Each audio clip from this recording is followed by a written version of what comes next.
like some instructions need to be processed. Some instructions needs to be processed hundreds of times or lakhs of times, right? So you can't just write that statement again and again. You want to employ something to do this, to do that task for you, right? So for that loop come into existence. So what is the syntax of this loop, right? So syntax ये होता है basically कि एक for loop होता है. For loop इसका basically एक keyword है जो हम एक वेरिएबल में नहीं यूज कर सकते बिकॉज जस्ट बिकॉज ये कीवर्ड है. ठीक है, तो किसी वेरिएबल का नाम हम फॉर नहीं लगा सकते, right? So for for what? For start from here. For के अंदर तीन बेसिकली थिंग्स आती है. First thing is when to where to initialize your variable, right?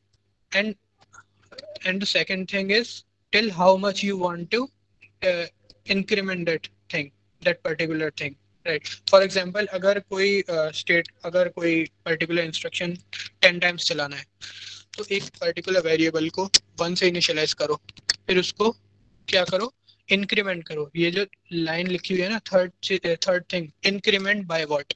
Increment by 1. 1 से इनिशियलाइज किया, then we will increment by 1, right? Then we will again increment by 1 up to what? Up to the condition, this middle thing, up to till where, ये जो लिखा हुआ है till where जो condition लिखी हुई है यहाँ तक हमें उसे चलाना है. ठीक है, तो एक कंडीशन हुई, यहाँ से स्टार्ट हुई, यहाँ तक गई, और कितने से वो इंक्रीमेंट हुआ. It's a kind of AP. AP and GP you might have studied in 11th and 12th. So it's kind of that only. एक कॉमन डिफरेंस है, उससे हम इंक्रीमेंट कर रहे हैं उसे. ठीक है, एक कॉमन डिफरेंस है, वो इंक्रीमेंट हो रहा है. प्लस वन एक कॉमन डिफरेंस है उसका. उसका फर्स्ट टर्म क्या है जहाँ से हम उसे इनिशियलाइज कर रहे हैं, उसका लास्ट टर्म क्या है जहाँ तक वो जा रहा है. ओके, तो बेसिकली हम एक अरिथमेटिक प्रोग्रेशन लिख रहे हैं इसके अंदर, फॉर लूप के अंदर. ठीक है, और वो जब तक चलता रहेगा लूप तब तक वो सेटिस्फाई रहता है, अरिथमेटिक प्रोग्रेशन. ठीक है, so for loop is this. एक कोड करके देखते हैं फॉर लूप का, और मैं एक और बार ये चीज लिंक भेज रहा हूँ कि in case you have not opened your compilers in a local machine, you can try this. So it's great and useful thing in the emergency situations. ठीक है, so you can side by side code along with me. Mm. For example, I am working in some task and that particular manager has asked me to print first 10 natural numbers. So natural numbers start from 1, int I. I've just declared the variable, declared as well as defined the variable. I hope you remember declared and defined thing that I discussed. So initialize the variable from 1, go up to 10 and increment that. Okay, and print that particular variable, %d I. Okay, so I hope this is quite comfortable thing. You are starting from 1, then going up to 10, smaller than equal to 10, this symbol, this operator, smaller than equal to operator, right? Up to which the condition is satisfied, 10, and increment by 1. This plus plus operator means you are incrementing your value by 1. If your value is 2, you are making it 3. If it's 3, then you are making it 4. Up to what? Up to the value 10. Okay, and you are printing it. Okay, like this. When I run it, this has been printed, right? 1, 2, 3, 4. But here's some issue. It's printing one by one. It's not kind of visible clearly. Okay. So for this, you can employ the backslash n operator. Backslash n operator basically is written here itself after the format specifier, and it means is you are you are trying to print. What you are doing is once you print this I, you go to the next line, so that when next time a particular thing is printed, it is printed in the next line, right? Not in the same line one after the other. It doesn't look good. So now, see, let me see this. 1, 2, 3, 4, 5, 6, 7, 8. They all are printed in next line. Okay. So you can employ this thing. For loops are gonna be really, probably the most important things. These control statements, for loops, and if else condition. This is basically the thing you are gonna work with in your entire coding career. Okay. So just you can code side by side, and also send me some codes if you have got some new ideas regarding for loops. You can send me in the chat box. I will have a look into that. Okay. So I hope this thing is clear for loop. Just write yes in the chat box so that I can go on with the while loop. It's the alternative of it. Okay, okay, great. Yeah, so for loop is this easy. Just apply initialization condition. Just assume it as an AP, arithmetic progression is going on here.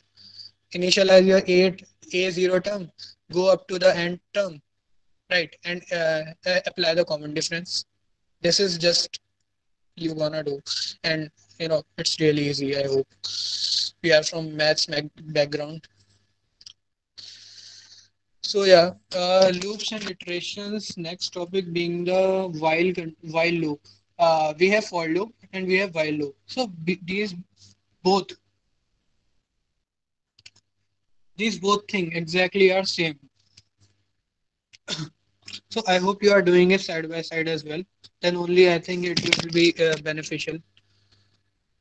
The coding is like this only. So keep doing it side by side. Okay. So next thing is while loop. So while loop basically while statement. So I will do this same task using while loop. But but what I need to do is for loop provides us a extra benefit. What it does is it initializes particular variable in itself only. We don't need to initialize the variable separately. But here I need to initialize the variable from one. Okay. So while loop only requires one condition. ठीक है. जैसे यहाँ पे लिखा हुआ है क्या, while condition is satisfied do this. मतलब जब तक कंडीशन सेटिस्फाइड है, पर्टिकुलर कोई भी कंडीशन हो सकती है. It can be any Boolean value, but true और फॉल्स रहेगी. ठीक है. तो while condition is satisfied ये चीज परफॉर्म करते रहो. It basically means this, right. तो एज द नेम सजेस्ट, मतलब लाइक सेल्फ एक्सप्लेनेटरी है वाले लोग, कि जब तक ये चीज हो रही है, ये पर्टिकुलर टास्क परफॉर्म करते रहो. वाइल आई स्मॉलर देन 10 है, इस टास्क को परफॉर्म करते रहो. प्रिंट करते रहो %d \n as I said for next line. Just after format specifier you can lick. Uh,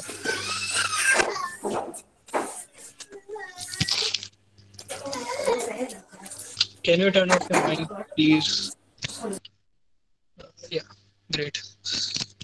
Uh, so what I am doing is, जब तक I smaller than equal to 10 है, print कर दो उसे I को, and just increment this I. Right. Increment as I said for loop ये एक benefit provide करता है कि वो इंक्रीमेंट भी खुद ही अंदर अपने ही सिंटेक्स के अंदर ले लेता है. बट वाइल लूप में हमें एक्सप्लिसिटली ये चीज करनी होती है. इनिशियलाइज भी हमें खुद से करना पड़ता है, ठीक है, और इंक्रीमेंट भी खुद से करना पड़ता है इस लूप के अंदर. एंड मतलब इसको ऐसे समझो कि ये जो टिल वेयर कंडीशन है ना, टिल वेयर कंडीशन ये वाली वाइल लूप में आती है बस. इसके जो साइड वाली है ना चीज है, वो हमें एक्सप्लिसिटली परफॉर्म करनी पड़ती है, राइट, वाइल लूप में. तो while till where while condition this condition satisfy start हमने कर दिया था उसे, और उसके वाइल लूप के अंदर इंक्रीमेंट करते रहो. ऑब्वियसली वाइल लूप के अंदर इंक्रीमेंट करेंगे तभी वो चलेगा. मतलब अगर हम बाहर कर देंगे इंक्रीमेंट तो वो कितनी बार चलेगा. मतलब ये कोड बताओ, ये कितनी बार चलेगा, बोलो. This particular code, write it in the chat box, or you can explain the reason by turning on your mics.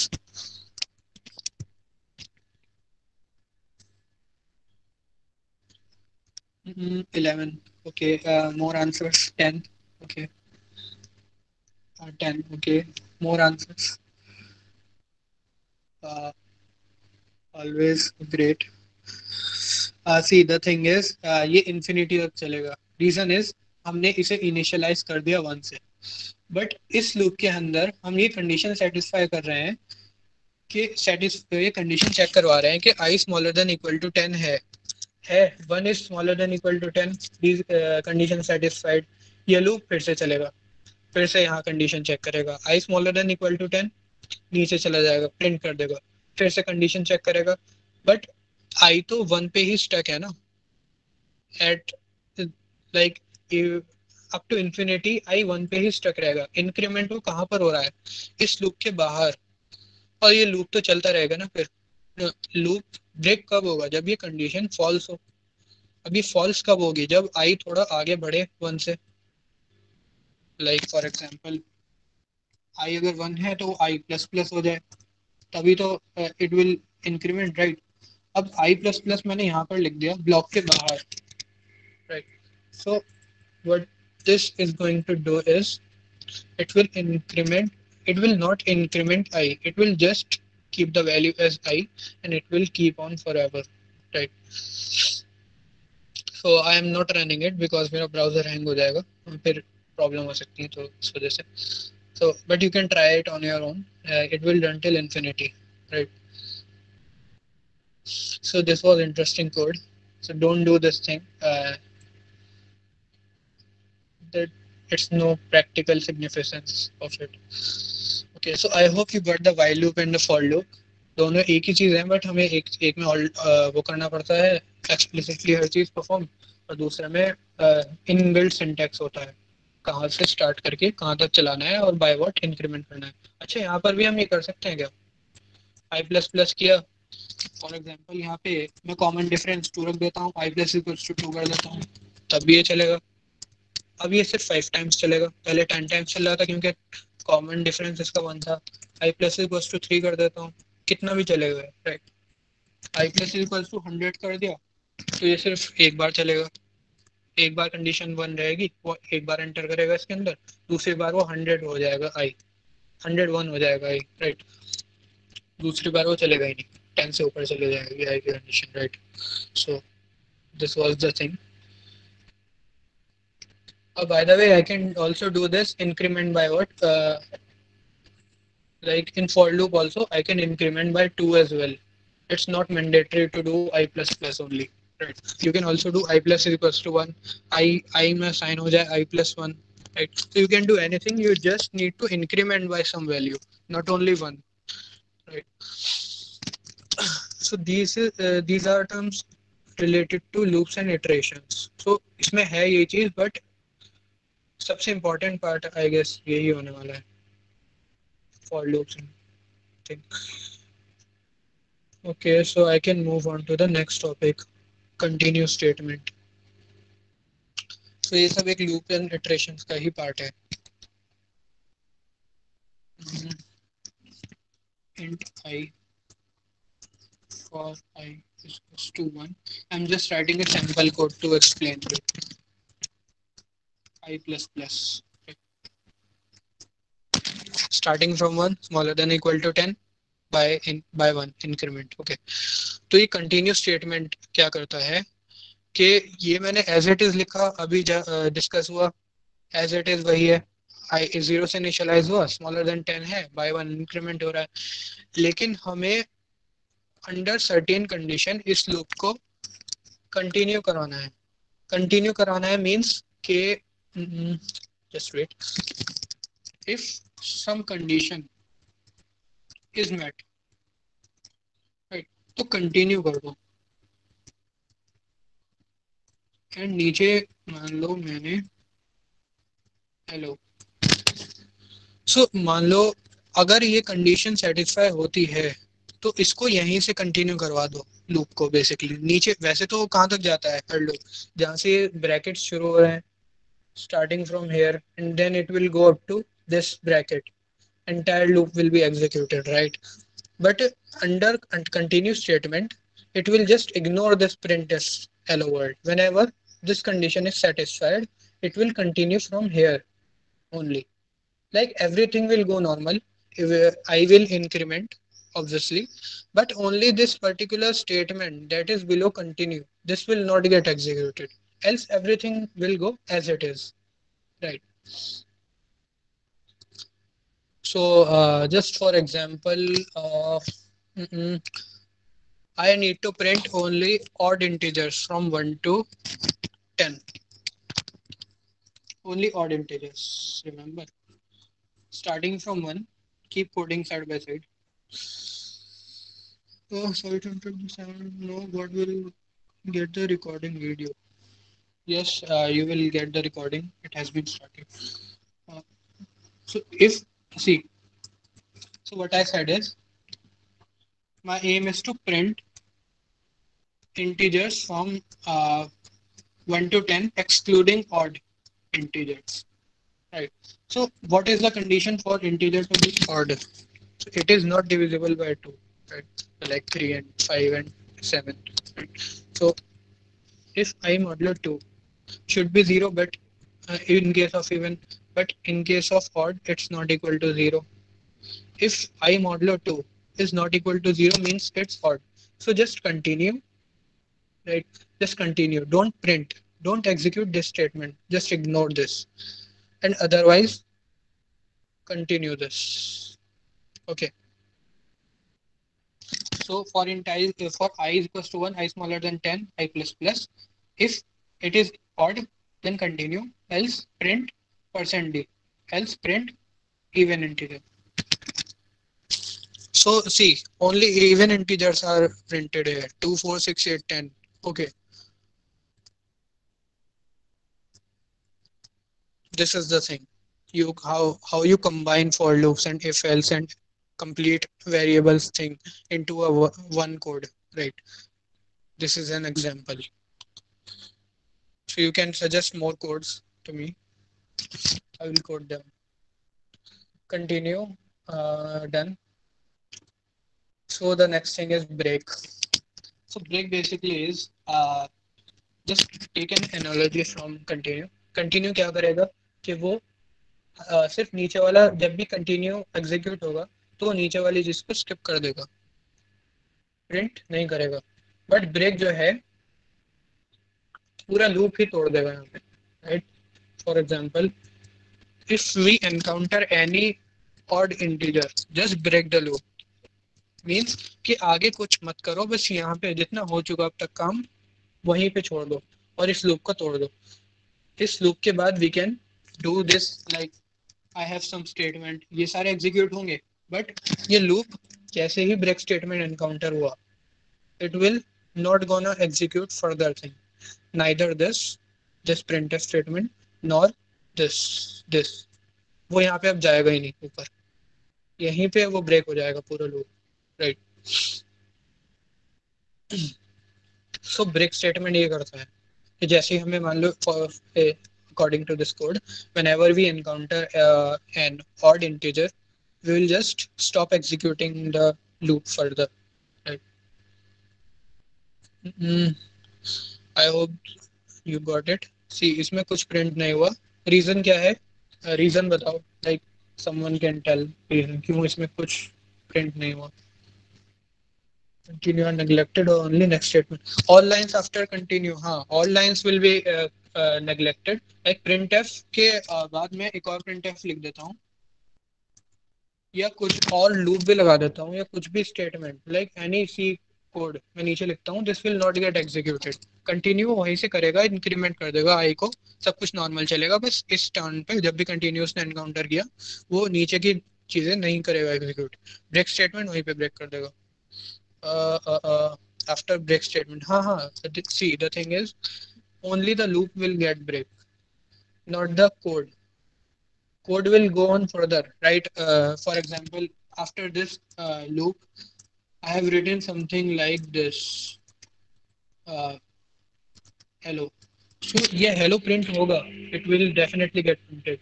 It's just as this particular loop will get break. This particular loop will not execute further. इसका काम यहीं पे खत्म हो जाएगा, even if condition met हुई या नहीं हुई टाइम की, ये वाली कंडीशन मेट हो या ना हो, ये बस टूट जाएगा। ओके। ठीक है। So by the way I was asking a question कि ये क्यों एग्जीक्यूट नहीं हुआ, इसने क्यों भी कोई भी चीज प्रिंट क्यों नहीं करी इस पर्टिकुलर कोड में? Because first term is 1 and the remainder will not be equal to 0. Therefore, it will break from that point. या So it will not exactly, print anything. या एग्जैक्टली राइट। फॉर एग्जांपल 1 से initialise हुआ, 1 will go here, it will check whether I modulo 2 means 1 modulo 2 is not equal to 0. Yes, the condition is satisfied. Just break it. Don't care about anything, whether the condition is satisfied or not, whether we need more statements or not. Right. Just break my loop here itself. Just jump from break statement to outside the loop. Just jump from this particular line to this line after the loop. Don't care about anything further. Neither this AP is satisfied or not, nor this. Right. So these are the works of continue and break. Continue रखेगा loop को, but नीचे के code execute नहीं करेगा, सिर्फ loop वाले। Loop के बाहर वाले तो एज इट इज चलेगा कोड, और ब्रेक वाला पूरा लूप तोड़ देगा। और ये दोनों सिर्फ लूप पे काम करते हैं, इनका कोई लाइक लेना देना उससे नहीं है कि कोड रुक जाएगा या फिर code will go on further as was meant to be. So I hope you got this thing. You can write in the chat box if it's comfortable.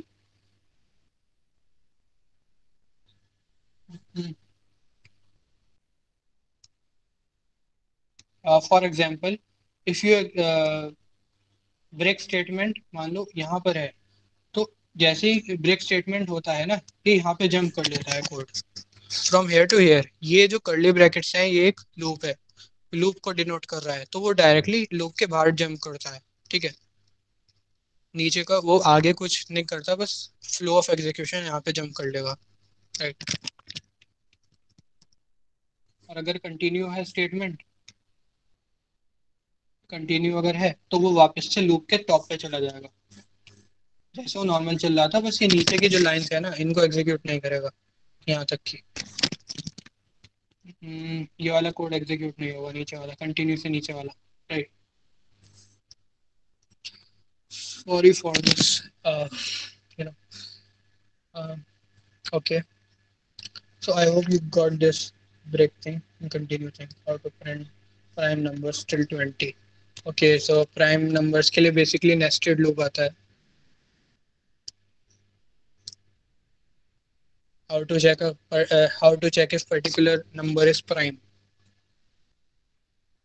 Mm-mm. So I'm not going in much deep because it's a little bit advanced topic. Like we will surely cover it. Uh, we are also thinking to keep a temporary class tomorrow. I will tell you more about it. So in that we can discuss prime number. But for now, just assume this: you are starting from 1 to 10 and need to check whether the given number is prime. So you need to loop again for just assume you are taking a next variable for int j is equals to 2, j is smaller than that particular number itself, j plus plus.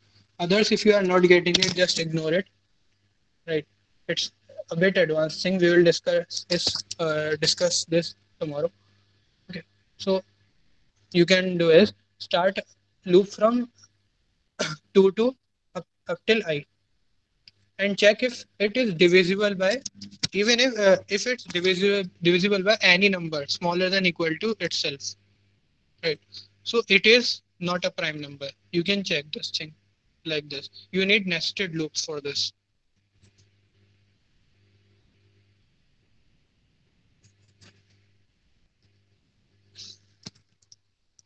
Mhm. Okay.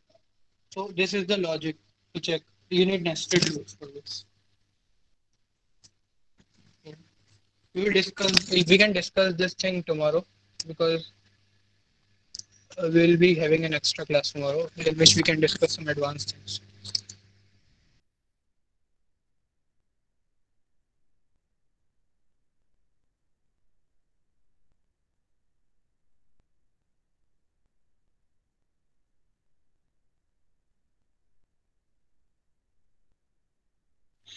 Yeah.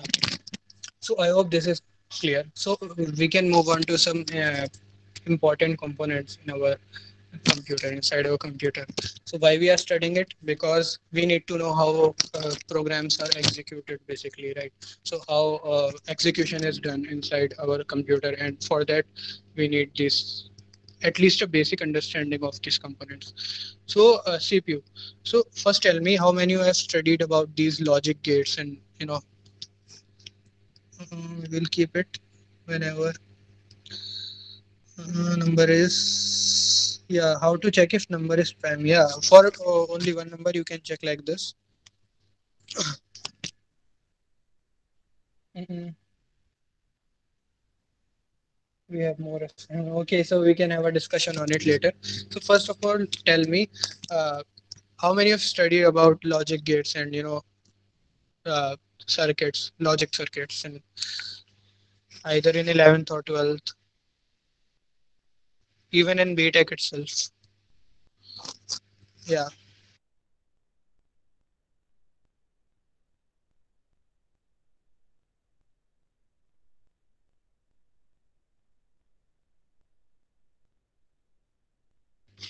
Okay.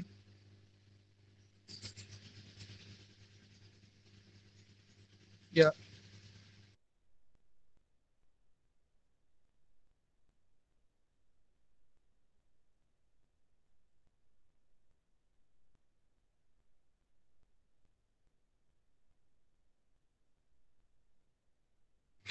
Okay, so I hope most of you are familiar.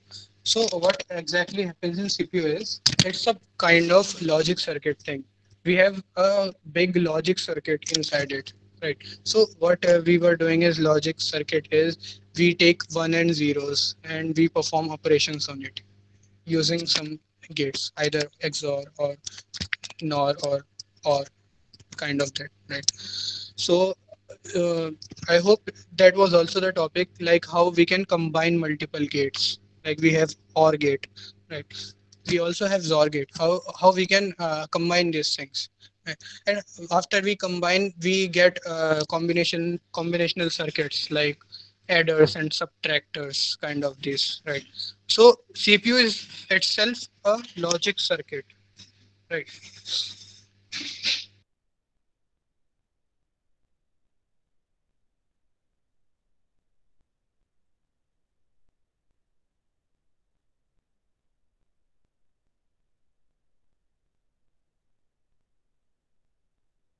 Yeah.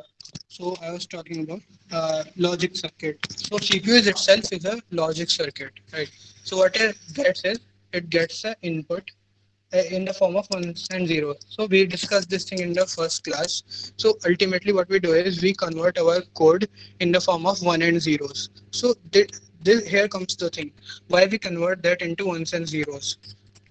Reason being the computer and more specifically CPU performs logical operations with that. For example, to add two numbers, we can employ an logic circuit, right, that converts that you will study about adders and subtractors in engineering much more detail.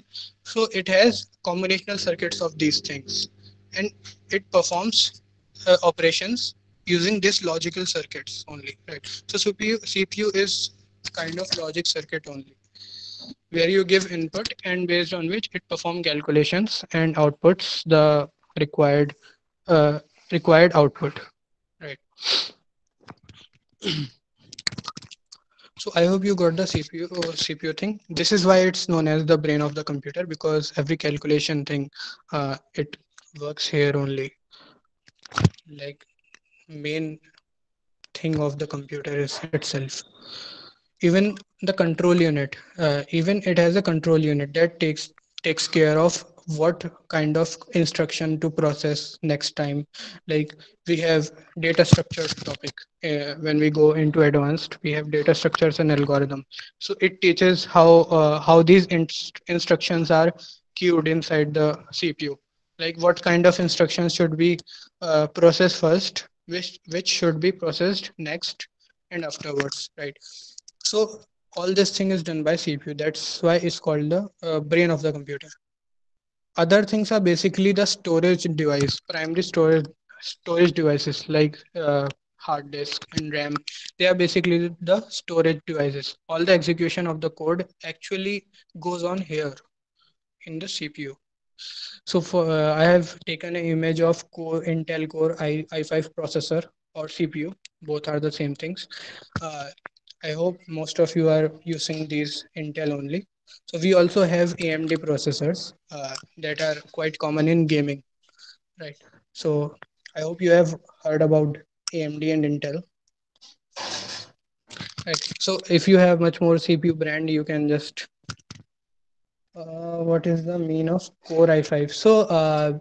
I'm not going to go in much detail. So Intel basically is a company, and these are the brands. These are basically the versions of Intel that are coming. This Intel Core i5, i7, right? We also have i3 and Intel. Even i9 has just launched, right? And AMD is also launching high quality CPUs in field of gaming. Yeah, AMD Ryzen series, exactly. These are CPU, right?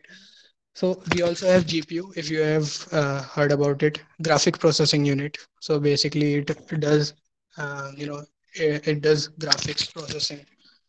Yeah, AMD Ryzen series. I use AMD itself. So it's suitable for gaming. AMD CPUs are suitable for gaming. Like PS5 and PS4 employ AMD CPUs. Right? And Intel is much more relevant for official works. Like although we can definitely run games on it, but it's widely used for official works.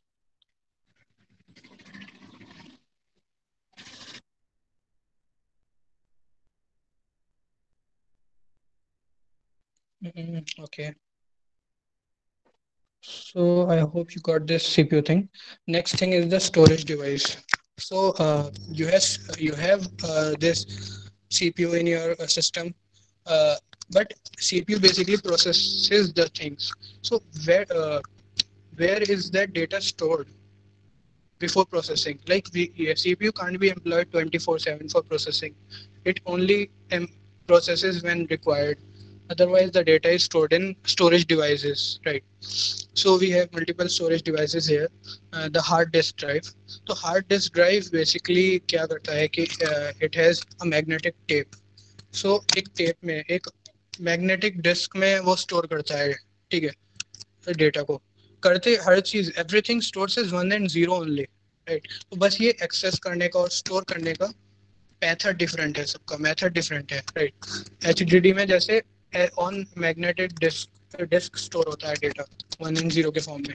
SSD are the new version of storage devices for quick access. HDD were like really slow to access, right? जैसे मतलब उनका access time बहुत ज़्यादा slow होता था क्योंकि उस disc को पूरा घूमना पड़ता था फॉर पर्टिकुलर लोकेशन जहाँ पे वो डेटा प्रेजेंट है, उसको पहले फाइंड करना पड़ता था, ठीक है? तो that's why H D D were slow, execution time slow था. But S S D quick access है, मतलब कॉन्स्टेंट टाइम में वो एक्सेस करता है, राइट? तो विद इन नो टाइम वो जो भी हमारा just like acting as a RAM.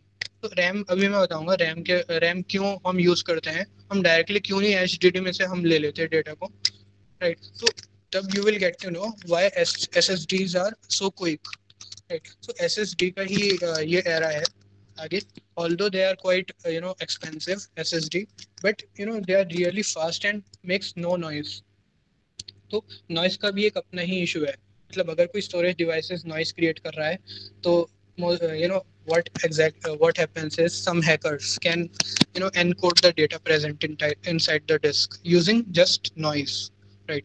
सिर्फ उसकी आवाज़ को सुन के वो एनकोड कर लेते हैं कि क्या डेटा प्रेजेंट है उसके अंदर। तो ये एक बहुत बड़ा डिसएडवांटेज है नॉइस क्रिएट होने का। हैकर्स को ये चीज़ एनकोड कर लेते हैं वो डेटा। वहीं SSD, that's why it's preferred कि वो कोई नॉइस क्रिएट नहीं करता है और बहुत फास्ट एक्सेस है उसका। ठीक है, तो इवन गवर्नमेंट डेटाबेसेस में आई डोंट थिंक ये अब यूज होते होंगे HDD।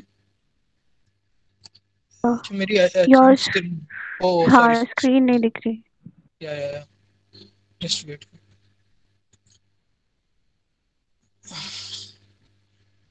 So I was just discussing this only. Okay, if you have more suggestion, then do write in the chat box. Now I'm connecting this.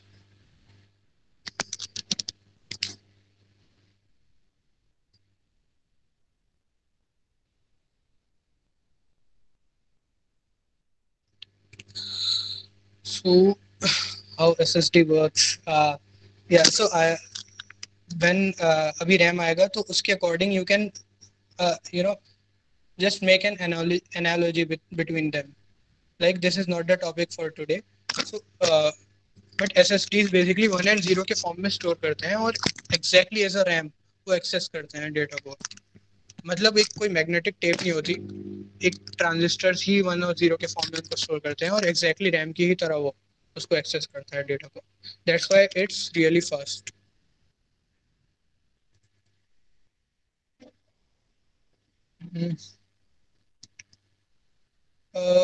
Is my screen visible now?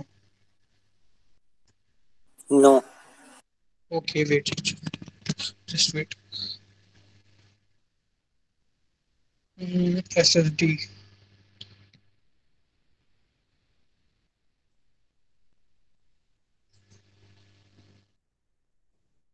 Mars, if you are facing problem, then I can present the screen.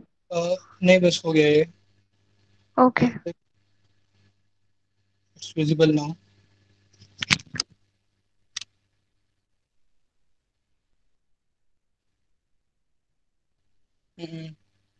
Visible है? हाँ. Yeah, okay, great. Okay, so we were discussing about storage devices. ये है storage devices के disadvantages and advantages, क्यों हमें आवाज़ वाले नहीं चाहिए होते हैं। तो हैकर्स वैसे इन्हें साइड चैनल अटैक्स कहते हैं, जो कोई वॉइस से एनकोड कर लेते हैं क्या डेटा प्रेजेंट है। I am writing in the chat box side channel attacks. I know it's a kind of different thing, but just if someone is curious about this. So next thing is RAM. So RAM basically क्यों use में आई? हम directly हमारा क्या था कि हम SSD sorry storage devices में हम स्टोर करते थे अपना डेटा।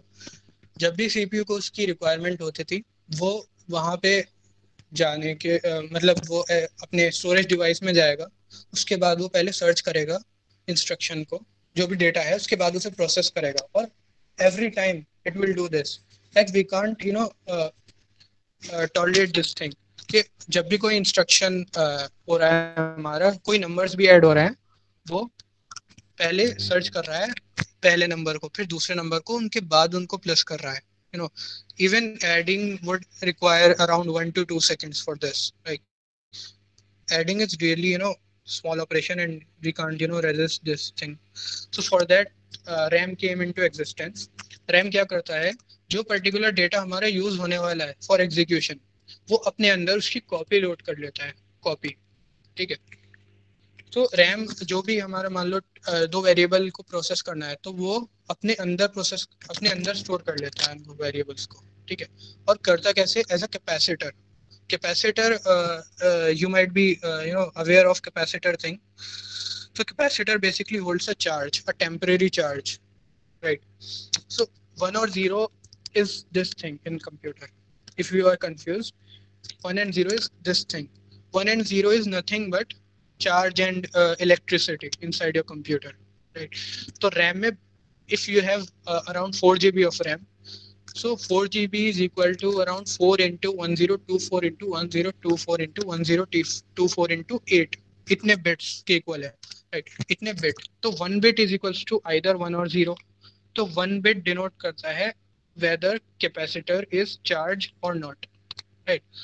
तो अगर मान लो किसी 2 का जो कोड है वो एक 10 होता है, 2 का बाइनरी फॉर्म, 2 का जो डेसिमल जो 2 होता है नंबर, उसका बाइनरी फॉर्म होता है 10। तो उसको रिप्रेजेंट करने के रैम के अंदर 2 कैपेसिटर्स यूज हो रहे होंगे, एक होगा चार्ज, एक होगा अनचार्ज। इसी तरह बहुत सारे लोकेशंस में प्रेजेंट होंगे वेरिएबल्स, जो हम वेरिएबल्स बनाते हैं वो इस तरह स्टोर होते हैं, राइट, इस फॉर्म में कि capacitor is charge, not charge, charge और नॉट चार्ज। ये बूलियन लॉजिक यही तो आ गया ना, कि whether that particular thing is true और फॉल्स, चार्ज और नॉट चार्ज, ठीक है। तो इस तरह ये रैंडम एक्सेस मेमोरी स्टोर करती है डेटा को as a capacitor, and that's why it is volatile memory, ठीक है। कैपेसिटर चार्ज कब तक रहेगा? जब तक इलेक्ट्रिसिटी उसे प्रोवाइड होगी, right. Till then electricity is being provided, capacitors will store the charge, else everything will become zero, right? No capacitor will remain charged. And uh, for this reason, this it's a volatile memory. एक बार computer बंद हुआ या power cut हुई या laptop on off हुआ, तो उसकी electricity गई, सारे जीरो हो गए। एंड एज आई सेड वो कॉपी क्रिएट करता है अपने अंदर, तो इसलिए हमारा एक्चुअल डेटा को कोई फर्क नहीं पड़ेगा, बट इनसाइड रैम हर चीज क्लियर हो जाएगी, ठीक है। सो this is the thing, electricity यहाँ पर रिक्वायर्ड होगी। तो आई hope you got the RAM thing, कि रैम एक्चुअली कैपेसिटर की तरह सो कर। एसएसडी भी लाइक दिस ही वर्क करते हैं, they don't actually employ the magnetic disk for this, for accessing. They have this kind of things only, transistors, which can directly access the particular variable if we want to. RAM is this thing, और जब RAM से उसके बाद अब ये होता है execution of code. अब ये चीज सी लेफ्ट साइड में देखो, hashtag include this source code है आपका, इंक्लूड, ये पूरा एक कोड लिखा हुआ है, 2 वेरिएबल्स इसमें स्टोर्ड है। वो जाता है उसको जैसे ही तुमने लाइक रन पे क्लिक किया, कोई भी कोड को रन पे क्लिक किया, तो अब देखो क्या चीज होती है। एक प्री प्रोसेसर सॉफ्टवेयर रन होता है, वो क्या करता है, जितने भी हैशटैग वाले कमांड्स है ना, hashtag include this, hashtag include that, उनको उनका उनके अंदर जो भी कोड लिखा हुआ है उन लाइब्रेरीज के अंदर, उन हेडर फाइल्स के अंदर, उनको इस कोड के साथ लिख देता है बेसिकली। इंट मेन के ऊपर ये जो हैशटैग इंक्लूड है उसको वो लिख देता है यहाँ पर, राइट। इंट मेन के ऊपर जितने भी हैशटैग वाले हैं, राइट। तो इंट मेन के साथ अब ये पूरा कोड ऐसा है, हैशटैग इंक्लूड वाला कोड आ गया और इंट मेन वाला जो आपने लिखा था कोड वो प्रेजेंट है, ठीक है। अब ये कोड कंपाइल होता है, कंपाइलर इसको कन्वर्ट करता है 1 एंड 0 के फॉर्म में, क्योंकि कंप्यूटर उसको ही प्रोसेस करेगा एज आई सेड सीपीयू, ठीक है।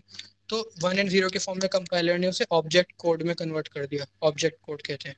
अब वो हो चुका है, जैसे ही रन किया अब ऑब्जेक्ट कोड में कन्वर्ट हो गया है, तो रैम में लोड हो जाएगा, ठीक है। अब रैम में लोड हो गया वो सी, अब रैम में प्रेजेंट है वो सारी चीज़ें।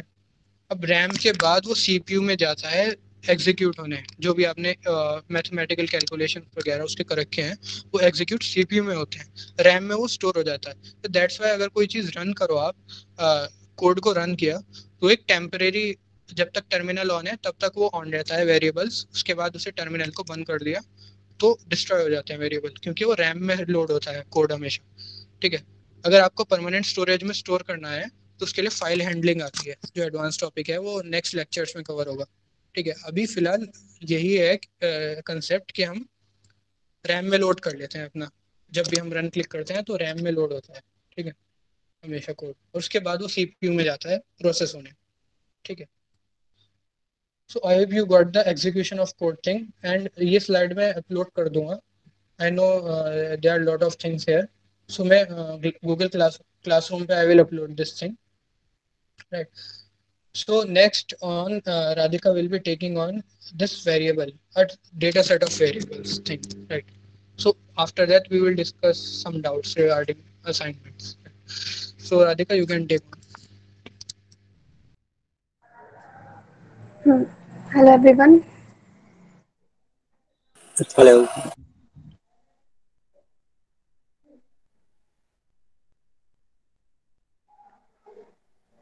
Maz, you can stop your presentation. Yeah, sorry. Just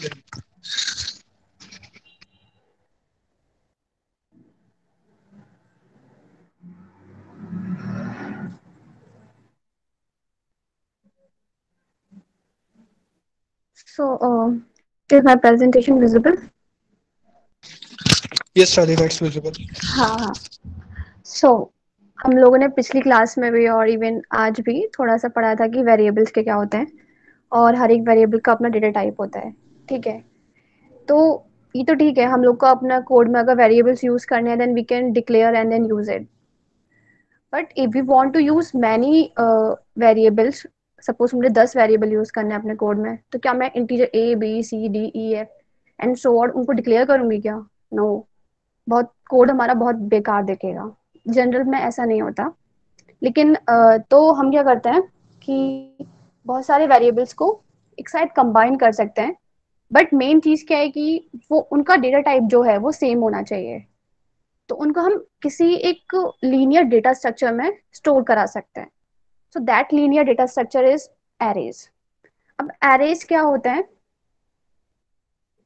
थोड़ा एक्सप्लेन करते हैं इसे. लाइक मैंने बताया कि मुझे अगर कुछ भी चाहिए तो मैं ऑब्वियसली इंटीजर ए फिर बी इस तरीके से नहीं करूंगी. मैं क्या करूंगी, एक डेटा स्ट्रक्चर यूज करूंगी that is named as array. तो उस डेटा स्ट्रक्चर का सिंटेक्स क्या होता है कि पहले मुझे ऑब्वियसली, जैसे कि मैंने बताया था, कोई भी फंक्शन हो या कोई भी वेरिएबल हो, सबका एक डेटा टाइप होना चाहिए. डेटा टाइप होगा तभी हमारे कंपाइलर को पता चलेगा कि वो उसको कैसे डील अप करे, वो कितनी किस तरीके से मेमोरी एलोकेट करे. ठीक है. तो सपोज मुझे एरे करना है, तो मैंने सपोज इंटीजर टाइप की एरे ली, उसका नेम दे दिया. ऑब्वियसली नेम तो हम हर चीज को देते हैं. नेम दिया. उसके बाद यहाँ पे एक एक्स्ट्रा चीज आती है, यहाँ पे हम स्क्वायर ब्रेसेस लगाते हैं. उसमें हम साइज देते हैं. मुझे कितने वेरिएबल्स यूज करना है. ठीक है. All over the size of the array. Suppose मुझे 5 मेरा एरे का साइज है. ठीक है. इसको बोलते हैं, सिंपली इस सिंटेक्स को बोलते हैं द डिक्लेरेशन ऑफ एरे. ठीक है. डिक्लेयर हो गई यहाँ पर एरे. जैसे कि मैं और जैसे कि हम लोग वेरिएबल को करते थे सिंपली, उसको कैसे करते थे, इंटीजर ए. ये एक ए नाम का वेरिएबल हो गया. मैं इसको इनिशियलाइज करती थी, तो सपोज मैंने इसको एक वैल्यू दे दी, डिफाइन भी कर दिया. इस तरीके से मैं इसको भी डिफाइन कर सकती हूँ. कैसे? इसमें हम कर्व ब्रेसेस यूज करेंगे और इधर हम वैल्यूज दे सकते हैं. 1 2 3 separated by commas. 4 5. This is called array declaration with definition. ठीक है. ये तो हो गया हमारा इसको सिंटेक्स, जैसे हम लोग बेसिक किसी भी चीज का सिंटेक्स देखते हैं. अब एक्चुअली हमारी मेमोरी में हो क्या रहा होगा, लेट्स सी दिस.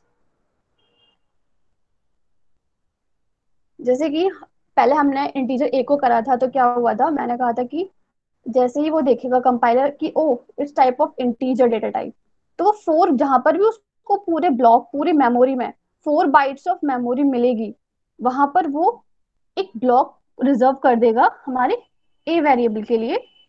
और ऑब्वियसली ये सब मेमोरी, तो कुछ ना कुछ उसका एड्रेस होगा. सपोज इसका एड्रेस है हमारा, बहुत बड़ा होता है, मैं 20 दे रही हूँ, और इसमें वैल्यू क्या होगी, 7. ठीक है. ये सिंपल डेटा, मतलब जो हमारा वेरिएबल है उससे रिलेटेड है. नाउ अब हमें एरे देखना है. अब ये एरे कैसे होगा? क्या मैं 5 अलग अलग ब्लॉक्स लूँ, 1 2 3 4 5? नो. इसमें एक प्लस पॉइंट क्या होता है कि it should be of contiguous manner. मतलब इट शुड बी, मतलब जहां पर भी इसकी मेमोरी एलोकेशन होगा वहां पर वो कंटिन्यूअस में जाएगा. अब ये समझ नहीं आ रहा क्या है एक्चुअली में. देखते हैं. अच्छा, अगर मैं integer A B C D ऐसे 5 वेरिएबल्स लेती, तो कितने मेमोरी एलोकेट करता? 5 into 4, 5 variables, each of 4 bytes, तो वो 20 बाइट्स ऑफ मेमोरी लेता. इसी तरीके से ये जो एरे है, it is also taking 20 bytes of memory. But how, कैसे ले रहा है वो चेक करेगा कहीं कहीं पर भी कि 20 बाइट्स ऑफ मेमोरी हमें कहाँ पर मिल रही है, वो भी कंटिन्यूअस मैनर में. तो हमारे उसने सीपीयू डिटेक्ट कर लिया कि ओ हम पे 20 बाइट्स की मेमोरी अवेलेबल है, और वहां पर उसने इसको कर दिया। ठीक है, ऐसा नहीं कि उसको 20 बाइट की यहाँ मिल रही है और 20 बाइट की यहाँ मिल रही है, इसको नहीं, हमें कंटिन्यूअस मैनर में चाहिए। ठीक है, और ये जो एरे है हमारा, जो now it is pointing to this first base cell, first base memory. अब इनका ऑब्वियसली एड्रेस भी होगा, सपोज इसका एड्रेस है 21, तो ऑब्वियसली इसका 22 होगा क्योंकि कंटिन्यूअस मैनर में है। ठीक है, and so on up to 25। ठीक है, तो ये जो एरे होगा ये इस तरीके से मेमोरी एलोकेट कर दी अपने, इस तरीके से। नाउ ये जो एरे है it is pointing only to this first, जो फर्स्ट इंडेक्स जो होगा, जो फर्स्ट बॉक्स होगा फर्स्ट मेमोरी पे, उसको पॉइंट कर रहा होगा। मतलब कि अच्छा चलो ये ठीक है, इसको मैं और एक्सप्लेन करूंगी। अब इसमें वैल्यूज हैं हम पे, तो इसमें 1 कर दी इसने, इसमें 2 कर दी, इसमें 3 कर दी, इस पर 4 एंड इस पर 5। ठीक है, और इसकी इंडेक्सिंग होती है ऑब्वियसली। अब जैसे कि हम, ये तो एड्रेस हुआ, एड्रेस तो बहुत बड़ा होता है। एरे की इंडेक्सिंग किस तरीके से होती है, 0 से, मतलब एक कर तो आप कैसे भी कर सकते हो, बट एक जो मैनर होता है वो होता है 0 इंडेक्स से स्टार्ट करना। तो ये 0 इंडेक्स पे 1 है, ठीक है, 1 इंडेक्स पे 2 है, 2 इंडेक्स पे 3 and so on up to 4, fourth index पे आपका 5 है। ठीक है, और ये चीज हमेशा याद रखना कि जो एरे है it is only pointing to the first, the zeroth memory cell. ठीक है, तो मतलब अगर आप ARR का प्रिंट कराएंगे एड्रेस और ARF ऑफ 0 का, तो दोनों को एड्रेस सेम आना चाहिए। मतलब इस पॉइंटर है ये, तो हाँ, तो पॉइंटर का सेम आएगा। ARR जो पॉइंटर है ये पॉइंट कर रहा है आपका इस फर्स्ट मोमेंट, फर्स्ट इस पे, और उसके बाद तो इसका जो एड्रेस होगा वो इसमें होगा। Okay, so this is all about memory allocation. अब थोड़ा सा कोड देखते हैं। ठीक है, तो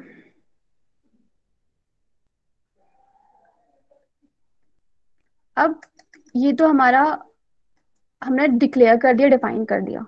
ठीक है, अब इसको हम प्रिंट कैसे कराएंगे। प्रिंट के लिए अभी माज ने भी बताया था फॉर लूप होता है। हमें कोई भी चीज अगर बार बार करानी है या कोई ऑपरेशन लूप्स में चल रहा है तो उस चीज के लिए हम करते हैं। तो हमने फॉर लूप लगाई, और हम ये भी देखा होगा कि माज ने इस तरीके से भी यूज किया होगा कुछ। अब इस तरीके से भी आप इंटीजर को डिफाइन भी कर सकते हो लूप्स के अंदर है कहीं पर भी, और उसको यूज भी कर सकते हो। बस इसका बस ये हो जाएगा कि आप इस इंटीजर आई को डिक्लेयर यहाँ पे किया है, तो आप इस लूप के बाहर कहीं भी यूज नहीं कर पाओगे, क्योंकि हमने ऑब्वियसली इसको यहाँ पर ग्लोबली डिक्लेयर नहीं किया। ठीक है, तो मैंने लिया इंटीजर आई इक्वल्स टू 0। ये छोटे बड़े मतलब की पॉइंट्स होते हैं छोटे छोटे, जो मतलब पता होने चाहिए कि हम इम्प्लिसिटी भी कर सकते हैं और इसको हम ग्लोबली भी कर सकते हैं। ठीक है, so I is equals to 0, I less than 5, as I have told you indexing इसकी 0 से होती है, तो हम भी वो स्टैंडर्ड ही अपनाएंगे। ठीक है, और हमने प्रिंट टाइप किया %d, थोड़ा सा स्पेस दे दिया। ठीक है, क्योंकि हमें चाह रहे हैं कि प्रिंट टाइप में हर एक एलिमेंट के बीच में स्पेसिंग आ जाए, तो हम ऐसे भी स्पेसिंग दे सकते हैं, और you can even also add new line character. ठीक है, ARI का आई, तो it is simply printing your array. ठीक है, let's see this. So 1 2 3 4 and 5। ठीक है, %d ऑब्वियसली इंटीजर टाइप का है तो %d ही आना चाहिए, और एरे ऑफ आई, मतलब पहले आई 0 है हमारा। ठीक है, तो पहले क्या प्रिंट होगा, एरे का 0, एरे के 0 में क्या है 1, तो उसने 1 प्रिंट कर दिया। फिर आपका आई प्लस प्लस हुआ, इंक्रीमेंट हुआ, फिर कंडीशन चेक हुई। देखो फर्स्ट ऑपरेशन होता है इनिशियलाइजेशन, उसके बाद सिंपली इंक्रीमेंट होकर कंडीशन चेक होती है। कंडीशन चेक हुई 1, is 1 is less than 5, yes, तो अब एरे का 1, एरे के 1 में क्या है 2, 2 प्रिंट हो गया, and so on up to 4, 4 is less than 5, तो फिर एरे का 4 प्रिंट हो गया 5। सो ये तो सिंपली हमारा एरे हुआ, उसको हमने इनिशियलाइज कर दिया। इधर तो इनिशियलाइज कर दिया, you can even also take the user input, like आपने इधर स्कैन एफ कर लिया। ठीक है, स्कैनफ परसेंटेज डी, और ऑब्वियसली इधर एम्परसेंड आएगा क्योंकि हमें हर एक एरे की उसका एड्रेस चाहिए जहाँ पे स्टोर करानी है, और मैं इसी चीज को प्रिंट करा देती हूँ, बस यहाँ पे प्रिंट टाइप लगा देती हूँ।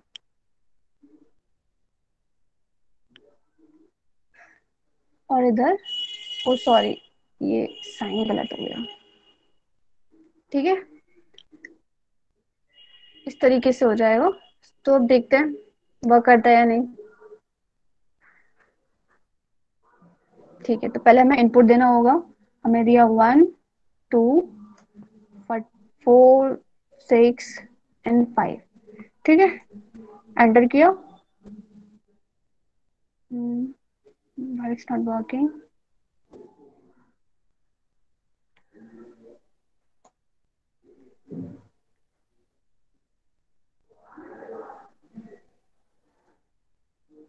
ये कभी कभी ऑनलाइन जीडीबी दिखा अलग कर देता है।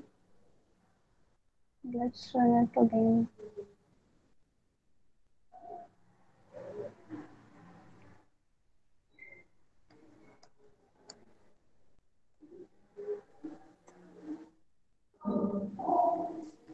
ये एक्स्ट्रा वैल्यू ले रहा है।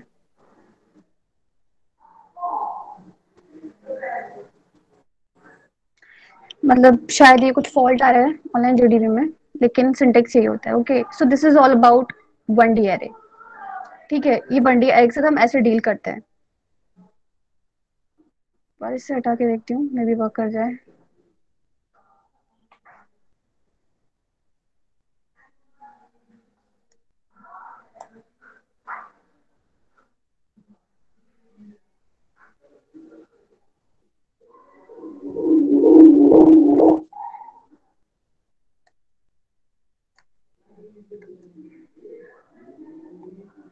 हाँ, इट्स वर्किंग। वो स्पेस लगा दिया था स्कैन ऐप में, तो उस वजह से।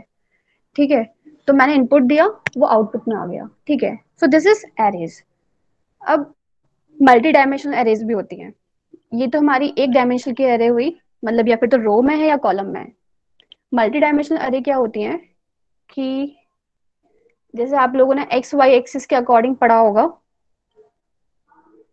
तो इसमें क्या होता है कि जितनी सपोज हमने 2x2 की एक मल्टी डायमेंशनल एरे ली। ठीक है,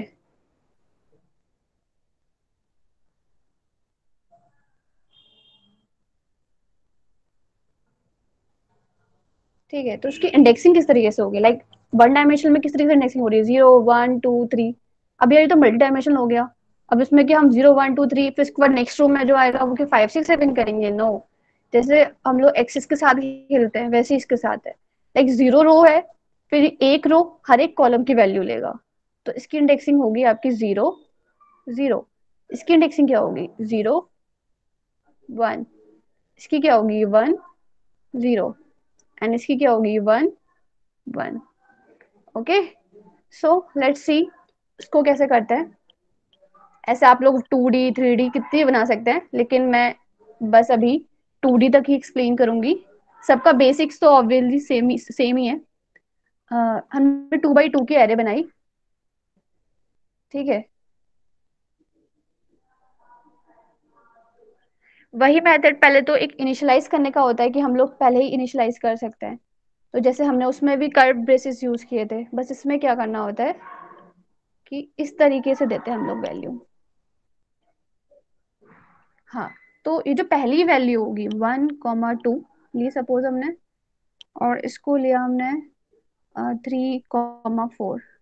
तो ये जो 1 2 है, ये हमारी कौन सी वैल्यू थी, जो हमारी एक रो की आ रही थी।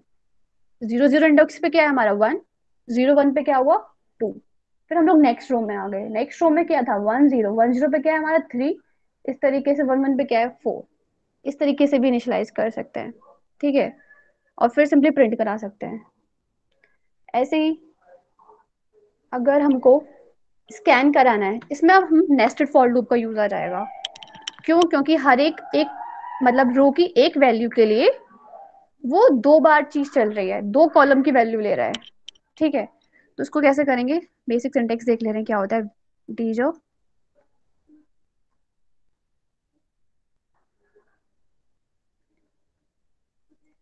ठीक है, ये रो के लिए हो गया। अब ऐसे ही हम कॉलम के लिए ले लेते हैं।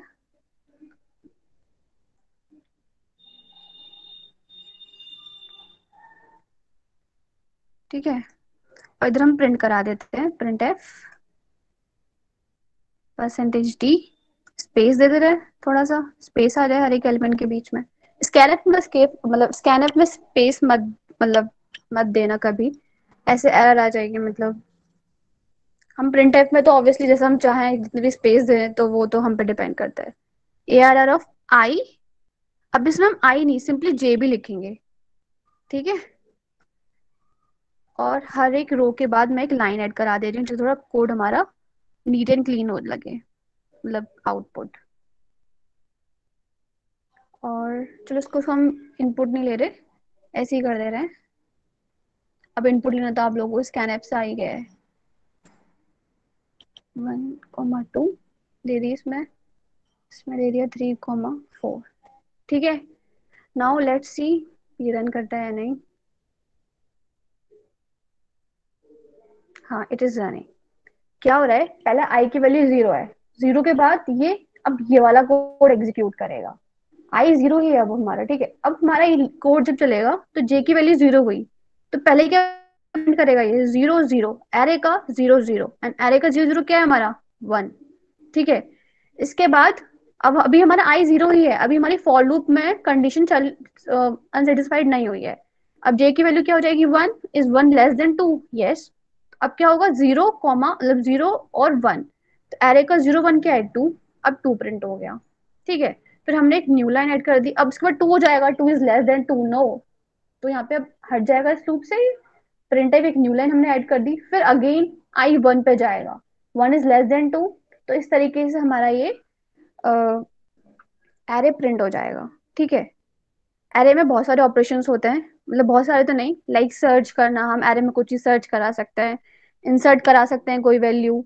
ठीक है, और डिलीट करा सकते हैं, और ट्रैवर्स तो हमने देख लिया, ट्रैवर्स मतलब वही मूव करना थ्रू आउट द एरे। ठीक है, सो this is all about the array. Now what is strings, strings क्या होती हैं। अगर यहाँ पर हम लोग कैरेक्टर डेटा टाइप का कोई भी एरे ले लें, then it is called string.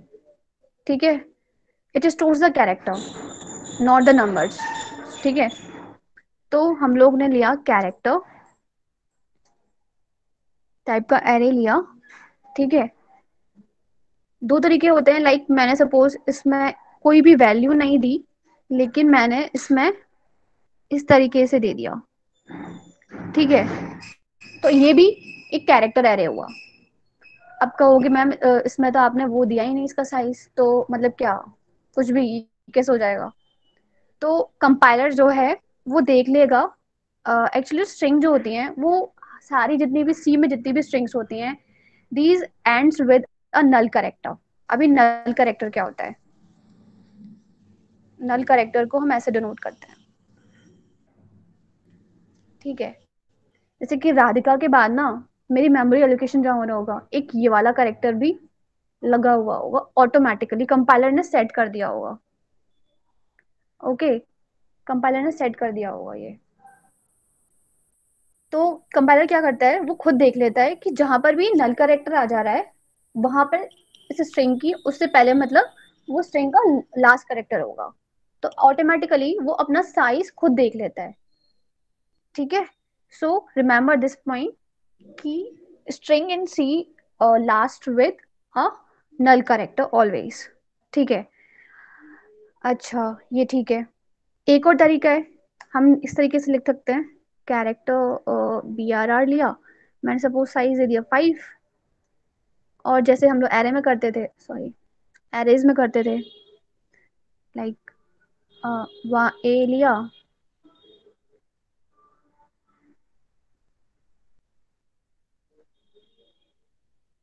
ठीक है,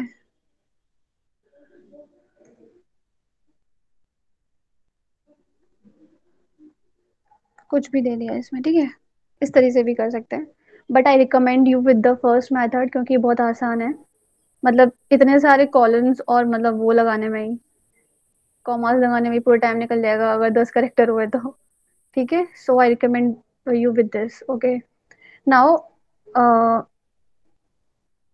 एक वो होता है जैसे कि परसेंटेज सी होता है वैसे फॉर्मेट स्पेसिफायर कैरेक्टर के लिए। ठीक है, लेकिन एक और चीज होती है, let's see what is this. पहले परसेंटेज सी से ही वर्क करते हैं। सपोज मुझे राधिका प्रिंट कराना है, तो पहले क्या करूंगी मैं, for integer I equals to 0। ठीक है, अब मैं चेक कराऊंगी कि एरे का आई जो है वो मेरा नल करेक्टर वो मेरा नल करेक्टर नहीं होना चाहिए। ठीक है, एन आई प्लस प्लस मैं क्या करूंगी, प्रिंट एफ कर दूंगी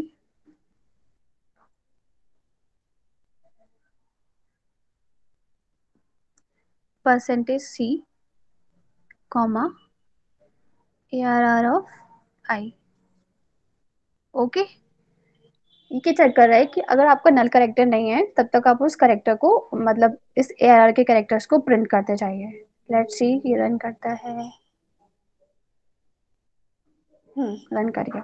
ठीक है, दूसरा मेथड, इतना लंबा कोड से आपको अगर बचना है तो एक तरीका और है।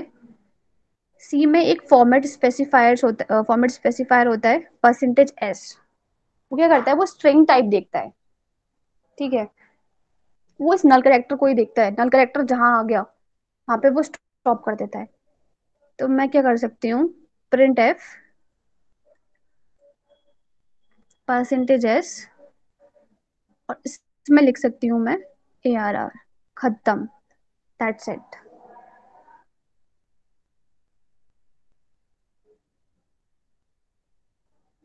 अब मुझे हर एक कैरेक्टर में मूव करने की जरूरत नहीं है, डायरेक्ट मैं वो परसेंटेज एस से पूरी एरे ले रही हूँ स्ट्रिंग टाइप की। ओके, ये तो हो गया हमारा मतलब एरे। ऑल्सो लाइक मुझे सपोज मैं एक इनपुट लेके दिखाती हूँ एरे का। ठीक है,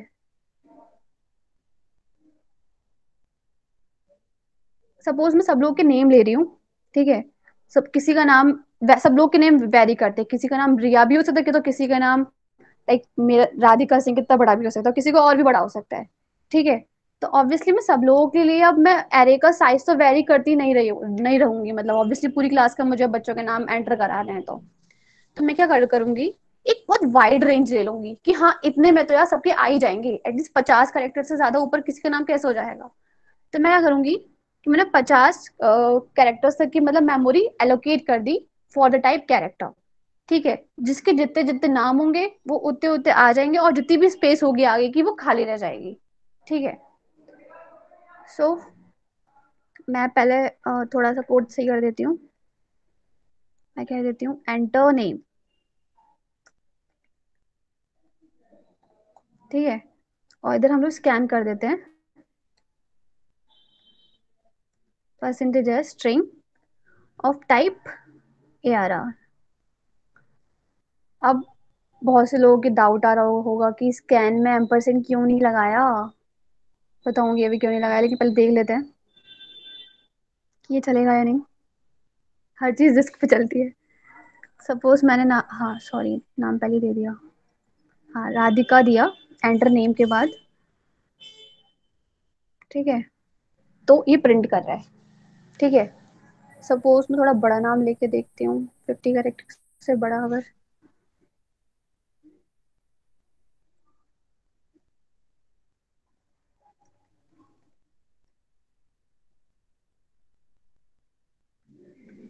नहीं वो तो उसने स्पेस से हाँ ये स्पेस टर्मिनेटर होता है, मतलब जहां भी स्पेस दिख गया तो परसेंटेजेस काम नहीं आएगा, बट हाँ वो 50 कैरेक्टर से ऊपर नहीं लेगा। हाँ, तो यहाँ पे एम्परसेंड हमने क्यों नहीं लिया, पहली चीज ये आ जाती है।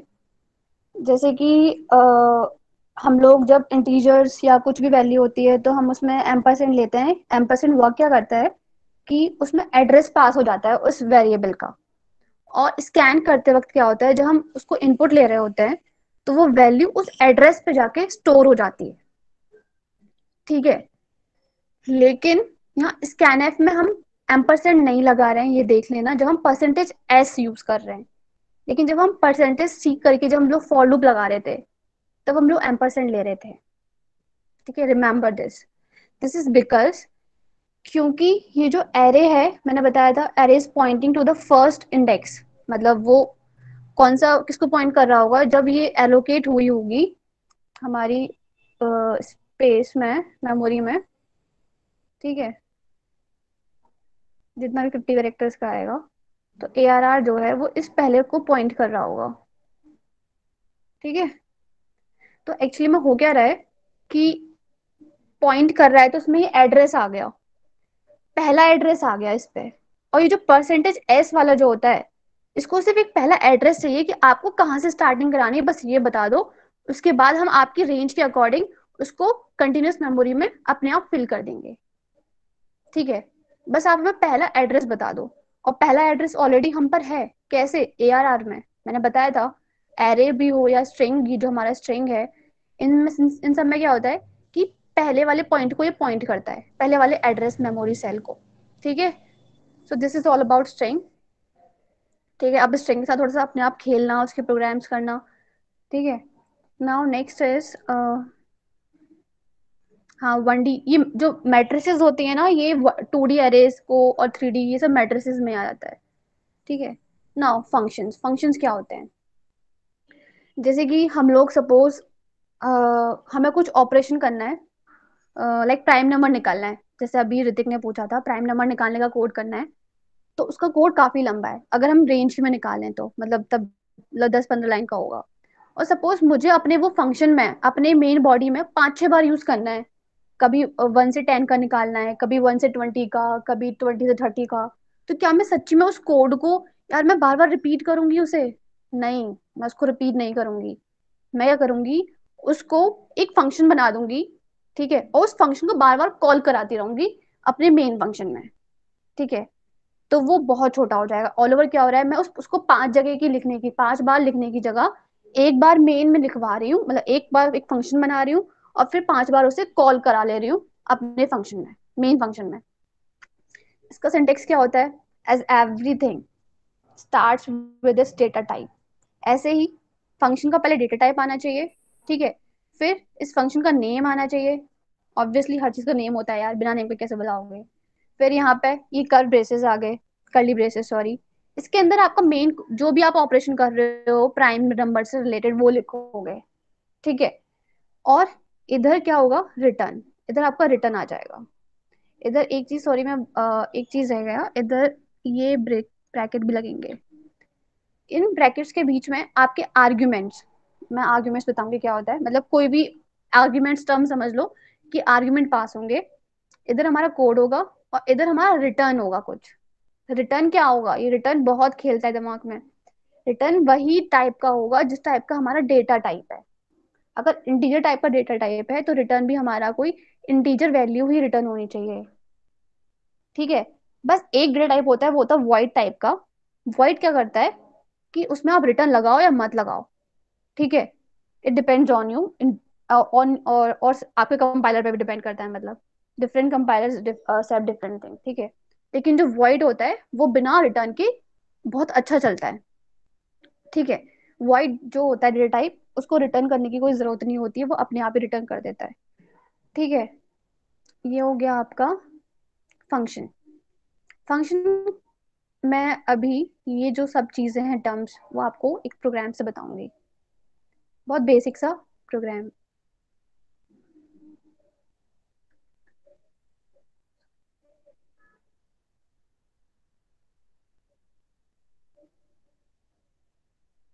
हाँ, तो मैं एक फंक्शन लिख रही हूँ बहुत सिंपल सा, जो क्या करेगा, 2 आर्ग्यूमेंट्स लेगा। ठीक है, और उन दोनों में जौन सा मैक्सिमम नंबर है वो रिटर्न कर देगा। तो जैसे मैंने पहले बताया था, किसी चीज को हम डिक्लेयर भी कर सकते हैं और उसको डिक्लेयर एंड डिफाइन भी कर सकते हैं। ठीक है, तो इसी तरीके से फंक्शन को हम डिक्लेयर भी कर सकते हैं। पहले डिक्लेयर करना चाहिए, मतलब एक उसकी तरह देखें तो मतलब पहले डिक्लेयर कर दो। इधर आते हैं आर्ग्यूमेंट्स। आर्ग्यूमेंट्स क्या होते हैं कि कौन सी वैल्यू पास होगी। ठीक है, किन किन वैल्यूज पे आप ऑपरेशन लगाना चाहेंगे। ठीक है, वो चीज वो आपको अभी समझ में आ जाएगा थोड़ा सा। सपोज तो इधर मैं ले रही हूँ 2 डेटा टाइप, इंटीजर टाइप की वैल्यूज। ये हो गया हमारा सिंपली डिक्लेयर। डिक्लेयर करते वक्त हम सिंपली सबके डेटा टाइप्स लिखते हैं। ठीक है, अब सपोज मैंने इसको अब डिफाइन भी कर रही हूँ। वो क्या कर रहा है कि मैं एक इंटीजर ले रही हूँ x, एक इंटीजर ले रही हूँ y, ठीक है। और देखो इसका भी डेटा टाइप इससे मैच करना चाहिए ऑलवेज, ठीक है। अभी क्या कर रहा है, चेक करेगा मेरा, अब मेरा मेन कोड आएगा। If x is greater than y, तो मैं क्या कर दूंगी, रिटर्न कर दूंगी x, क्योंकि x मैक्सिमम हो जाएगा। एल्स मैं रिटर्न कर दूंगी y।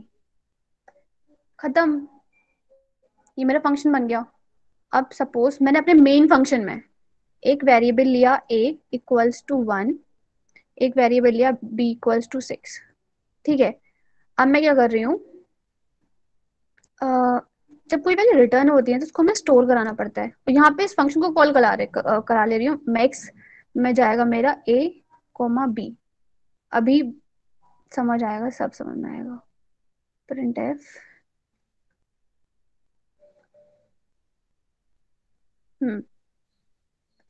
देखो मेरा फंक्शन क्या कर रहा है, पहले मैंने अपना फंक्शन लिख दिया, यहाँ पे डिक्लेयर कर दिया, ठीक है। यहाँ पे मैं डिफाइन कर दिया। देखो डिफाइन करते वक्त इसका डेटा टाइप है कि ये जो फंक्शन है मेरे इंटीजर टाइप का है। क्यों इंटीजर टाइप का है, क्योंकि ये ऑब्वियसली रिटर्न भी कर रहा है एक integer value x and y, ठीक है। और x और y क्या है, ये भी इंटीजर टाइप की है। ये जो हम इधर कर रहे हैं, इस वाले ब्रेसेस में जो पास कर रहे हैं वैल्यू, ये वो वैल्यूज हैं जिन पे हमें अपना ऑपरेशन, इन पे मतलब अपना कोड कोड पे मतलब ऑपरेशन परफॉर्म करना है, ठीक है। तो उन वैल्यूज को कंपेयर करके रिटर्न हो गया। अब देखो इसमें सारी चीजें आ गई, रिटर्न टाइप भी आ गया, ठीक है। इसके इसमें हमने आर्ग्यूमेंट्स भी ले लिए, अभी आर्ग्यूमेंट भी आ गया, ठीक है। आर्ग्यूमेंट, इनको हम आर्ग्यूमेंट्स बोलते हैं। डेटा टाइप आ गया, इधर हमारा कोड आ गया, और इधर हमारा रिटर्न टाइप आ गया। अब हम अपने मेन फंक्शन में इस फंक्शन मैक्स फंक्शन को कॉल कराएंगे। कॉल मतलब ऑब्वियसली कॉल करना मतलब किसी से कनेक्ट करना, ठीक है।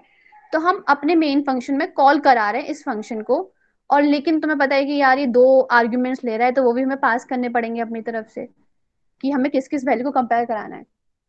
तो हमने ए डाल दी, एक बी डाल दी, ठीक है। अब वो ए और बी में से जौन सा भी बड़ा होगी वैल्यू, वो हमें रिटर्न करके दे देगा।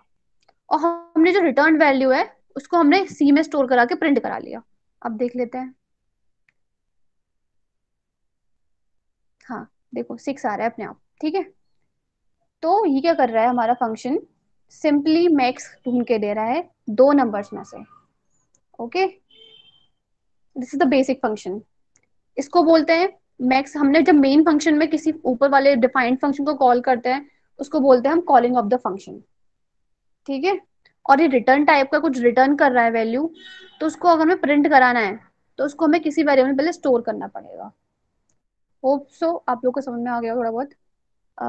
चैट बॉक्स में लिख दो अगर ये फंक्शन समझ में आ गया हो तो, मतलब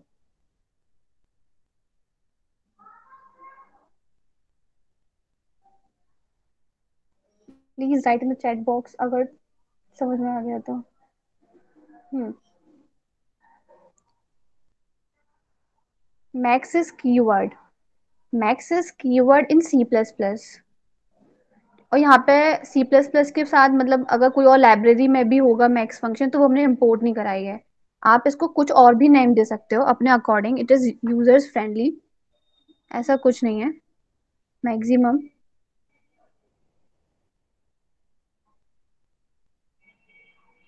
ठीक है। मैक्स कीवर्ड है लेकिन वो I think C plus plus में है मैक्स फंक्शन।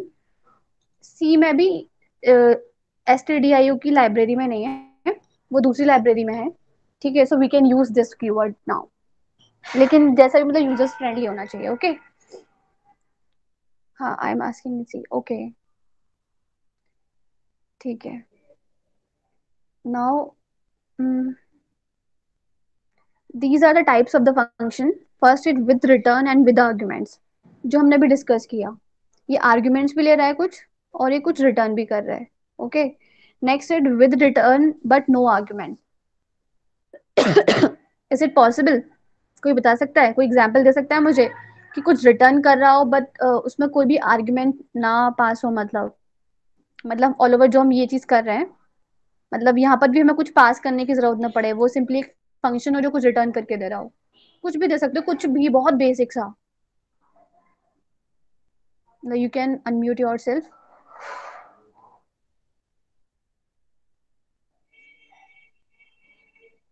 अरे इसमें इतना क्या सोचना, सिंपली ये सब हटाओ, हमें आर्ग्यूमेंट चाहिए ही नहीं कुछ भी, ठीक है। और यहाँ पर हमें कुछ भी नहीं चाहिए, मैं तो सिंपली ये कह रही हूँ कि कोई कुछ भी रिटर्न करा दो, कुछ भी मैंने रिटर्न करा, कुछ भी रिटर्न कराने का मतलब कुछ भी, बट ऑफ टाइप इंटीजर, ठीक है। अब मेरा ये जो ऑब्वियसली कोई आर्ग्यूमेंट भी नहीं ले रहा, अब देखो क्या वैल्यू आती है। चलो 6 तो पहले आ रही थी, कुछ और ही रखती हूँ, 89, ठीक है। लेट्स सी, हाँ 89 आ गए। कुछ भी आर्ग्यूमेंट नहीं है, बस ये कुछ भी रिटर्न कर रहा है of type of the same data type as the function is having. Okay. Second is with return but argue without return but argument. Yes. हो सकता है कुछ, हाँ हो सकता है।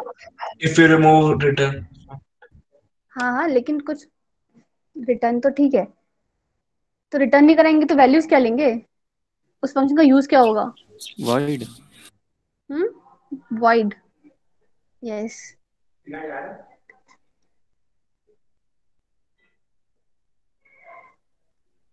हाँ राइट, जब हमें कुछ भी रिटर्न नहीं कराना, ठीक है, तो हम क्या करते हैं, उधर void यूज करते हैं, राइट। अब इधर हम क्या करेंगे, अच्छा void में हम क्या क्या ऑपरेशन करा सकते हैं, फिर तो यार कुछ भी नहीं करा सकते, क्या करूं फिर मैं इसमें, कुछ रिटर्न नहीं कराना तो मैं क्या यूज कराऊंगी इसमें, करा सकते हैं, अभी बहुत सारी चीजें रह गई हैं। हम क्या करेंगे, अभी हम किस टॉपिक पे आते हैं, सॉरी, विदाउट रिटर्न, हाँ ठीक है, बट विद आर्ग्यूमेंट्स, ठीक है। तो मैंने क्या किया, इधर ले लिया एक इंटीजर एज, ठीक है, और इधर मैंने ले ली एक कैरेक्टर टाइप की स्ट्रिंग एज अ आर्ग्यूमेंट, थोड़ा सा इसमें अलग किया है, ठीक है, बहुत इंटीजर इंटीजर हो गया। और कुछ भी दे दी मैंने, एज 11 दे दी, और एक कैरेक्टर ली मैंने, कैरेक्टर एरे, जिसको मैंने वैल्यू दे दी एंजल, ठीक है। अब मुझे सिंपली क्या करना है, मैं चाह रही हूँ कि जो void फंक्शन है ये आपको प्रिंट करके दे दे, my name is %d, ठीक है, न्यू लाइन, और इधर मैंने दे दिया %age, ठीक है, सॉरी %age, और इधर मैंने दे दिया printf my age is, sorry मैं क्या कर रही हूँ, my name is परसेंटेज ही थोड़ी होगा, %s, और किसी को ऐसा लगता है तो बोल दिया करो यार, %d/n, और इधर मैंने दे दिया एज, और ऊपर आ जाएगा नेम, मतलब str, ओके। और इधर मैं सिंपली इस फंक्शन को, अभी फंक्शन का नेम ऑब्वियसली चेंज कर लेना अपने आप, मैं सिंपली कॉल करा रही हूँ, और इसमें मैं एज पास कर दी, और एंजल, एंजल कह रही हूँ, सॉरी, ARR, ठीक है। सो लेट्स सी ये वर्क करता है, नो, क्योंकि मैंने इधर डिक्लेयर करते वक्त तो इसका टाइप ही चेंज कर दिया, कैरेक्टर। सेमीकोलन भी नहीं लगा printf के लिए। ठीक है, थैंक यू।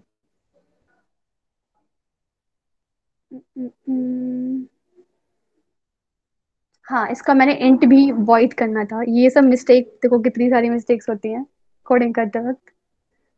अभी भी कुछ है, इंटीजर कैरेक्टर, नीचे वाले int main में नहीं नीचे वाले इंट मेन में नहीं होगा, str में बताओ कोई, क्या मिस्टेक है? ऐसे नहीं होगा ये।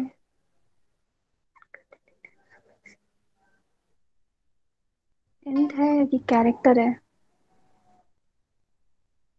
What's the mistake? मास? हाँ। मुझे मिस्टेक नहीं दिख रही यार। अच्छा अच्छा, एक मिनट में देखता हूँ। हम्म। Types for maximum, word maximum, this previous declaration was here. दो बार डिक्लेयर्ड है। Okay. Integer character, it should नहीं, वर्क। ऊपर क्यों लगा है कहाँ पे? ये? ये तो मैंने इसको डिक्लेयर मेन किया है, बस मैं हटा भी सकती हूँ, उसमें कुछ वो नहीं है। आपके जो चार अब चार रन कर। स्टार है, एरे का नाम अलग अलग है। पहले एस टी नहीं आर। नहीं, हो गया वो, उसमें कुछ मिस्टेक आ रही थी वो मैं, हाँ देखो ये रन कर गया। जरूरी नहीं है डिक्लेयर करना, पहले मैं बता दूं, हम सिंपली डिक्लेयर और डेफिनेशन साथ में भी कर सकते हैं, ठीक है। अब उसमें पता नहीं क्या मिस्टेक थी, देखेंगे अभी। तो इसमें क्या हो रहा है, सिंपली मैं क्या कर रही हूँ, मेरा रिटर्न टाइप कुछ नहीं है, लेकिन आर्ग्यूमेंट्स हैं। आर्ग्यूमेंट्स में मैं क्या ले रही हूँ, एक इंटीजर टाइप का ले रही हूँ, एक कैरेक्टर टाइप का ले रही हूँ, और सिंपली उस फंक्शन को कॉल करा दे रही हूँ, खत्म बात। ओके, ये समझ में आ गया ये वाला? Without return. हाँ, अब आता है without return and without arguments. अब यार अब क्या करें, इसमें तो कुछ भी नहीं बचा अब। तो कुछ भी नहीं है, कुछ भी प्रिंट करा दो, ये हटाओ उसे। मतलब मैं बेसिक बता रही हूँ कि हर एक चीज में मतलब आएगा क्या, वरना कोर्स तो बहुत अच्छे अच्छे बन सकते हैं इससे, ठीक है। बस इसमें आर्ग्यूमेंट हटा दो, ठीक है। Fine, it's working. Returning multiple values, returning multiple values भी होती हैं, जैसे मैंने पिछली बार थोड़ा सा स्ट्रक्चर का दिया था, थोड़ा सा मतलब कि स्ट्रक्चर क्या होता है, स्ट्रक्चर डेटा टाइप क्या होता है। तो स्ट्रक्चर डेटा टाइप को जब हम यूज करेंगे एज अ डेटा टाइप, हम उसको यूज भी कर सकते हैं, ऑब्वियसली डेटा टाइप है, तो it will also return in structure, and structure is a collection of values, structure is a collection of data types, तो all over we are returning multiple values there, ठीक है। ये थोड़ा topic वैसा है जो वहीं पर डिस्कस होगा, तो it will be better if we are discuss, if we will discuss there. Okay, so this is about function. I hope so समझ में आ गया, मैंने बहुत बेसिक तरीके से बताया है ये, ठीक है। देखो उसमें क्या मिस्टेक थी, मिस्टेक तो पता ही नहीं चल रही इसमें क्या है, हो जाता, चलो कभी कभी कंपाइलर ऑनलाइन है ना। दीदी हाँ, अब फंक्शन आइडेंटिफायर होते हैं, आप उसे यूनिकली लिख सकती हैं। फंक्शन आइडेंट नहीं, मैं उसको डिक्लेयर कर रही हूँ ना उधर, डिक्लेयर किया है ना बस मैंने उसे, और फंक्शंस कैसे चल गया बताओ फिर, मैंने तो सिर्फ डिक्लेयर किया है ना उधर। शायद सेमीकोलन नहीं आएगा वॉइड में, मैक्सिमम सेमीकोलन आ रहा है ना। सेमीकोलन तो यार आना ही चाहिए यार, देख, बट पता नहीं ये वर्क करना चाहिए, वर्क करता है, किस वजह से वर्क नहीं कर रहा, डोंट नो, प्रोटोटाइप देखती हूँ में तो क्या। आएगा सब कुछ। क्या हाँ टाइप वही तो की समझ एरे है क्लास। ना तुम्हारी? क्या टाइप की एरे है, तो कैर टाइप का वो कैरेक्टर समझ रहा है वहाँ लेने का। ओके, तो ये हो सॉरी, हाँ ये ऐसे लेगा। कोई मतलब। हाँ हाँ, ठीक है। सॉरी, ये बहुत बड़ी मिस्टेक, मतलब मेरे साथ भी पॉइंटर्स में भी होती है, मैं ऊपर कर देती हूँ लेकिन उसमें पॉइंटर्स नहीं लगती, तो मतलब ये चीज़ मैंने थोड़ा एग्जाम्पल अलग लिया कि हम स्टिक टाइप आर्ग्यूमेंट लेने के लिए, इसलिए मैंने यहाँ पर ये चीज़ ली, वरना मैं इंटेंट से भी कर सकती थी, ठीक है। ये चीज़ हो गई। अब एक चीज़ और बताती हूँ मैं, एक बहुत मतलब फंक्शन में बहुत इंटरेस्टिंग चीज़ है, लाइक मैंने वॉइड टाइप का लिया, चलो डिक्लेयर नहीं कर रही अब, ठीक है, काफ़ी लंबा हो रहा है, ठीक है। मैंने फिक्स नाम का बनाया एक फंक्शन, जो क्या कर रहा है, एक इंटीजर टाइप की वैल्यू ले रहा है, ठीक है। कोई भी वैल्यू आ रही है, वो इसको सेट कर दे रहा है 40, मतलब उसको मतलब नहीं किया क्या आ रहा है मेरे में, वो उसको सेट कर देगा, ठीक है। बहुत इंटरेस्टिंग सा है ये।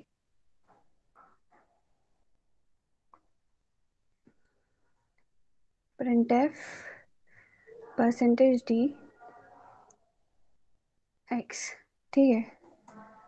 और इधर अब मैं फंक्शन को कॉल करा ले रही हूँ फिक्स, जिसमें मेरी वैल्यू जा रही है ये एक्स, और मैं फिर से प्रिंट अप करा ले रही हूँ, कॉमा एक्स, इधर न्यू लाइन दे रही हूँ, ठीक है। लेट्स सी क्या आता है, एरर आता है।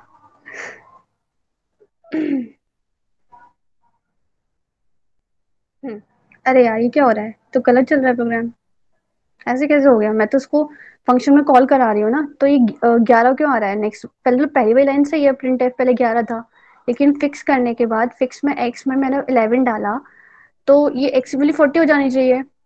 तो ये मतलब कैसे? और एक चीज और, जरूरी नहीं है जो हम यहाँ पे सेम नेम लें वो हम अपने मेन कोड में भी लें। दिस इज नॉट, क्योंकि हम कुछ, कॉपी करते वक्त फंक्शन जो है हाँ अभी तुम मत बताओ, मतलब अभी थोड़ा जिसको आता है वो मत बोलो, मतलब थोड़ा भी बने रहने दो जो है गर्म माहौल। ठीक है, तो मतलब पहली बात तो ये ऐसा जरूरी नहीं है कि जो आप वेरिएबल जिस नेम का आप बोलो उसी को आप पास करा के वही यूज करना हो। दिस इज नॉट, ठीक है। तो ऐसा क्यों हो रहा है? ये इसलिए हो रहा है क्योंकि जब कभी हम फंक्शन कॉल करते हैं, ठीक है, या फंक्शन में जो हम वैल्यू पास कराते हैं, जिसको हम, पहली बात तो ये, जब हम कॉल करते वक्त जो फंक्शन में वैल्यू पास कराते हैं उसको हम बोलते हैं पैरामीटर्स, और जो हम फंक्शन में इधर यूज करते हैं उसको हम बोलते हैं आर्ग्यूमेंट्स। ओके, तो पहले टर्म्स क्लियर कर लो कि ये इधर पैरामीटर है और यहाँ पे ये एज अ आर्ग्यूमेंट है, ठीक है। सो इधर क्या हो रहा है? हाँ, तो जिसको पता था वो जब बोलो, मतलब तुम क्या समझते हो इस क्योंकि चीज में, बताओ। कॉपीज जनरेट करते हैं हम, एक वैल्यू दूसरी वैल्यू को चेंज नहीं कर सकते क्योंकि पॉइंटर देता है वो फर्स्ट उस पे जो उसकी मेमोरी हाँ हाँ लोकेशन होती है उस पे। हाँ, यू आर राइट। यहाँ पे थोड़ा सा पॉइंटर्स का कॉन्सेप्ट आता है, लेकिन उस कॉन्सेप्ट को मैं अभी ढंग से ज्यादा बताऊंगी नहीं, वो नेक्स्ट क्लास का टॉपिक है और थोड़ा अच्छा टॉपिक है वो। पहले क्या होता है कि जैसे कि मैं इधर वैल्यू पास करा रही हूँ ए, तो एक्चुअली मैं पास क्या हो रहा है, ये सिर्फ 11 वैल्यू पास हो रही है, उसकी कॉपी पास हो रही है इस फंक्शन में। यहाँ पे क्या हो रहा है, ये बस ये देख रहा है कि यार फिक्स का जो पहला आर्ग्यूमेंट होगा वही मुझे इस फंक्शन में डालना है, ठीक है। तो वो 11 एज अ कॉपी, 11 मतलब ये जो ए की जो कॉपी बना के ये 11 है, यहाँ पर भी 11 डाल देगा। तो ठीक है, एक मिनट में इसको जरा और अच्छे से एक्सप्लेन करती हूँ। जैसे कि ये है इधर हमारा ए में, सपोज का एड्रेस है 201, ठीक है, और इसमें ए में वैल्यू है मेरी 11, ठीक है। और जब मैंने इधर पास की एक्स में, तो एक्स में मेरा क्या हो रहा है कि सिर्फ वैल्यू पास हो रही है 11 जो उसके अंदर स्टोर्ड है। जब मैं फिक्स यूज कर रही हूँ ए में, तो सिर्फ ये 11 वैल्यू पास हो रही है, ठीक है।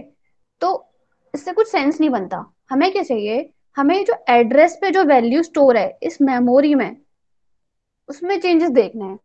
तो चेंजेस कैसे दिखेंगे? जब हम इस ए का एड्रेस पास करा देंगे, जब इसका हम एड्रेस पास करा के इस फंक्शन में कॉल कराएंगे, तो वो क्या करेगा, यहाँ पे इसका एड्रेस पास होगा, एड्रेस पास होगा, तो क्या करेगा, उस एड्रेस पे वो वैल्यू क्या कर देगा, 40। अभी क्या हो रहा है फिलहाल कि हमारी जो वैल्यू है सिंपली वो 11, वो एज अ वैल्यू जा रही है 11, और वो एक एक्स नाम के वेरिएबल में वैल्यू तो 40 है, मतलब कुछ भी चेंज नहीं हो रहा। ऑल ओवर ये समझ लो, समझ के वो ऑब्वियसली तुम देख रहा है कि सिर्फ एक वैल्यू पास हो रही है, यहाँ पे कुछ रिटर्न भी नहीं करा रहे, ठीक है। तो अगर हमें इस पर्टिकुलर वैल्यू में चेंज कराना है, उसके एड्रेस पे चेंज कराना है, then we need to pass the address. और जहां पर भी एड्रेस की बात आ गई वहां पे आ गए पॉइंटर्स, ठीक है।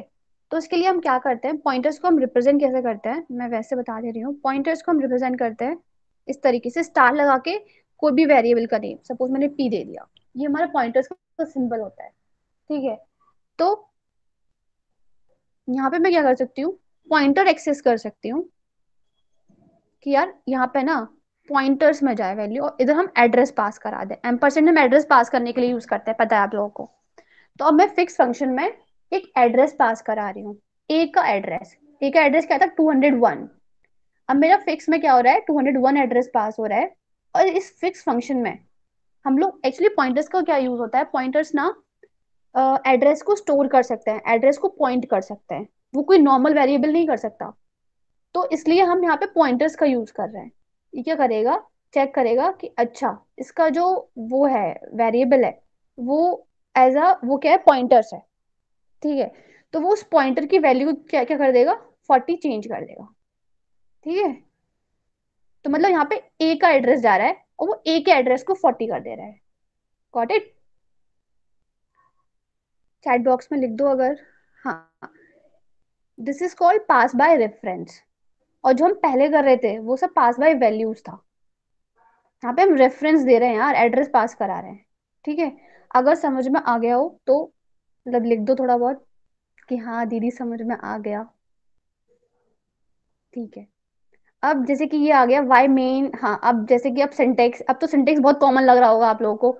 जब पिछली बार हम लोग क्लास कर रहे थे, यार ये इंट क्या है, इसमें मेन क्या है, ये रिटर्न क्या है, रिटर्न तो बहुत परेशान कर रहा था सब लोगों को। अब तो बहुत सिंपल लग रहा होगा कि यार ये फंक्शन है यार, मेन नाम का फंक्शन है जिसमें कोई भी आर्ग्यूमेंट पास नहीं हो रहा और इन टाइप का है, इसलिए हम इधर रिटर्न 0 कर रहे हैं।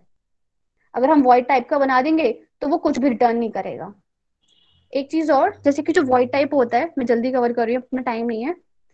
तो वॉइड में अगर हमें, ऑब्वियसली हम कुछ भी रिटर्न टाइप नहीं करते, वो अपने आप देख लेता है कि वॉइड टाइप का है, तो कंपाइलर अपने आप लास्ट लाइन देख के अपना रिटर्न कर देता है।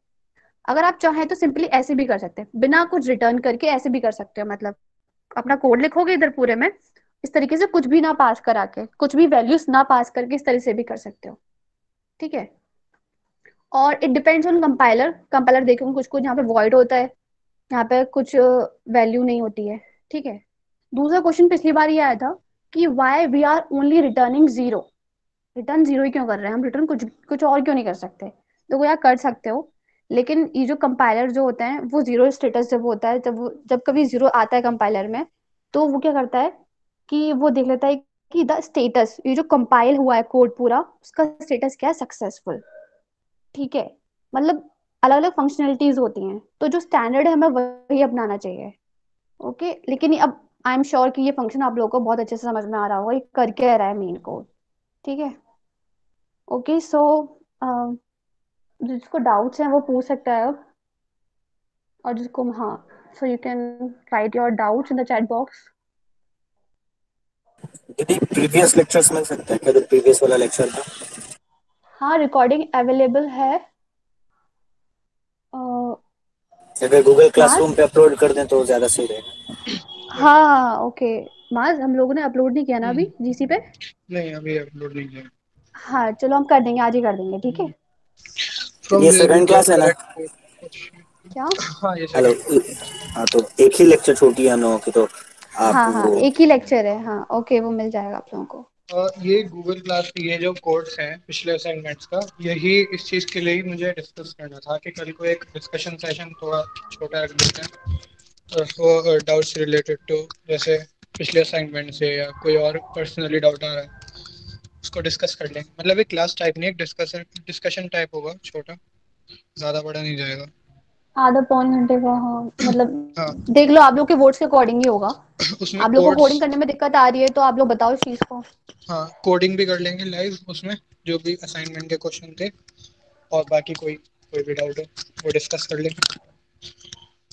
एक क्लास नहीं होगी, मतलब एक डिस्कशन होगी। अच्छा, हम्म,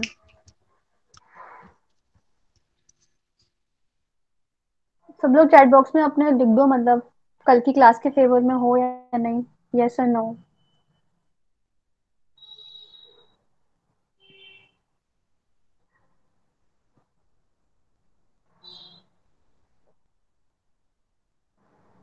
टाइमिंग, टाइमिंग जब आप लोग को तभी होगा जब सब लोग फ्री हो गए, आप लोगों को असाइनमेंट से क्लासेस नहीं होंगी उस वक्त। All depends on you. After 4, okay, सब लोग 4 के बाद सही कंफर्टेबल हैं? हम लोग बस आधे पौन घंटे के लिए करेंगे वैसे भी, तो 4 बजे से 5 मैक्स जाएगा। ठीक है, ओके, फिर हम लोग कर लगते हैं 4 से 5 कुछ कोर्स डिस्कस करने के लिए। हाँ, 4 to 5, ओके। और किसी को आज की क्लास में कुछ डाउट्स हो तो अभी लिख सकते हो चैट बॉक्स में। आज वैसे भी बहुत लंबी क्लास अभी हो गई। वैसे टाइम भी, हाँ टाइम भी हो गया है, तो कल भी डिस्कस कर लेंगे आज की क्लास का। और कल एक हाँ डिस्कशन हाँ टाइप होगा, ऐसा कुछ सच क्लासेस नहीं होंगी, क्लास तो संडे हाँ, को है। पूरा इंटरेक्शन ठीक है। होगा। हाँ, इंटरेक्शन टाइप। ठीक है, चलो, ठीक है, कल को चलो करते हैं, ओके मैं फिर। जीसी पे डाल दूंगा नोटिफिकेशन। ठीक है, हाँ ओके फिर, ठीक। बाय। चलो, बाय बाय।